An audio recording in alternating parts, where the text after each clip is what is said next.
En 1931, l'écrivain Paul Valéry a dit une phrase assez célèbre. Le temps du monde fini commence. Pour lui, en gros, on avait tout exploré. La carte du monde était complète. Et pourtant, le XXe siècle s'est un peu amusé à lui prouver le contraire.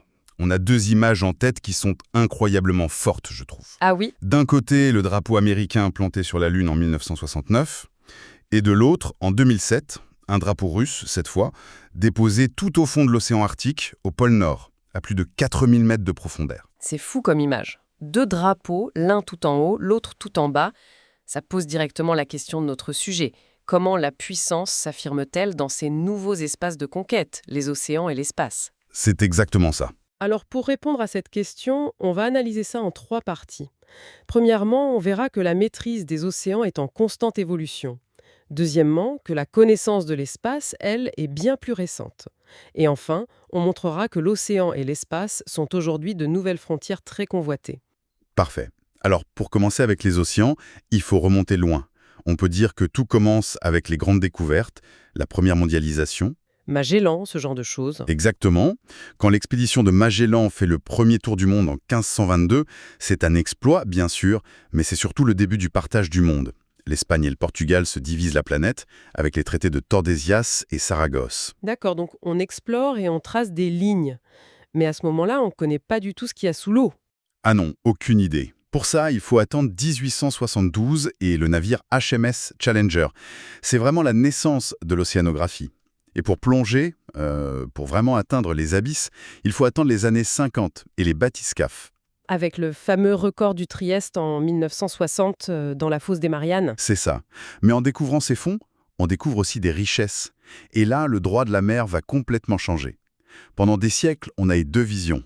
Mare liberum, la mer est à tout le monde. Et mare clausum, la mer peut être appropriée par un État. Voilà. Et à partir des années 60, avec la décolonisation et la découverte de ressources, tout le monde veut sa part du gâteau.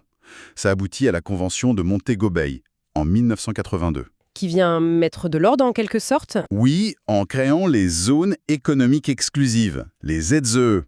C'est une sorte de territorialisation de la mer. Chaque pays côtier a le contrôle des ressources sur une large bande maritime. D'accord, c'est très clair. Passons à l'espace maintenant. La connaissance est beaucoup plus récente, on le disait. Oui, d'abord, il y a eu l'observation avec Copernic, Galilée.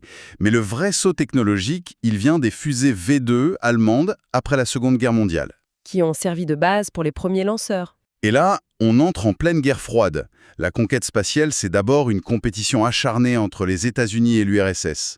Spoutnik en 57, premier satellite, Un choc pour les Américains. puis Gagarine en 61, premier homme dans l'espace. La réponse américaine, c'est la Lune en 69, avec la phrase de Neil Armstrong qu'on connaît tous. C'est un petit pas pour l'homme, un bond de géant pour l'humanité. Aujourd'hui, la situation a bien changé. C'est plus seulement un duel. Il y a la Chine, l'Inde et même des acteurs privés comme SpaceX. Tout à fait. Et c'est là que le parallèle avec le droit de la mer est intéressant. En 1967, le traité de l'espace a posé un principe fondateur.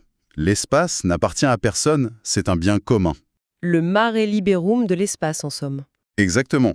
Sauf que ce principe est remis en cause, notamment par le Space Act américain de 2015, qui autorise des entreprises privées à exploiter les ressources spatiales. Donc on voit le même glissement que pour les océans. On passe d'un bien commun à une logique d'exploitation. C'est la même dynamique. Et ce qui est fou, c'est qu'on connaît encore très mal ces milieux. Figure-toi que seuls 25% des fonds marins sont cartographiés, alors qu'on connaît mieux la surface de Mars. C'est incroyable.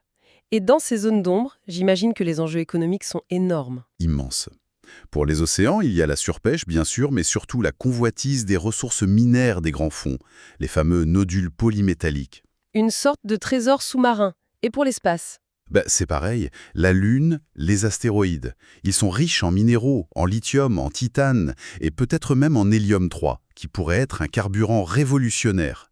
Cet appétit pour les ressources entraîne logiquement une militarisation. La création de la Space Force américaine en est le symbole le plus évident. Voilà pour ce chapitre. Nous vous souhaitons de bonnes révisions.